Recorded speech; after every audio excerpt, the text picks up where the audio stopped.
சனாதனத்தை நீ தொட்ட நீ கெட்ட. நான் பிறப்பு தமிழாக இருக்கலாம், நான் வளர்ப்பு தமிழாக இருக்கலாம், நான் வளர்ந்த மொழி தமிழாக இருக்கலாம், நான் பேசும் மொழி தமிழாக இருக்கலாம்.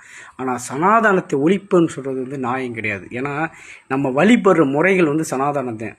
அப்படி தமிழ்நாட்டில் சனாதனத்தை ஒழிப்போம்னா எங்கேயுமே கோயில் இருக்கக்கூடாது. நம்ம முருகனுக்கு மாலை போட்டு போகக்கூடாது, ஐயப்பனுக்கு மாலை போட்டு போகக்கூடாது.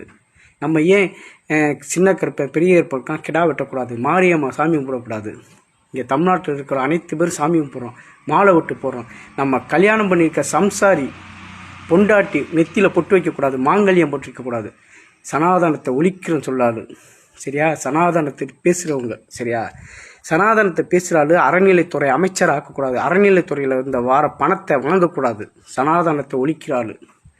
சனாதனம் என்பதுனா ஒவ்வொரு வழிபாடுகள். சில பேர் துர்க்கையை வழிபடுவாங்க, சில பேர் சிவனை வழிபடுவாங்க, சில பேர் ஐயப்பனை வழிபடுவாங்க. அது அவங்களோட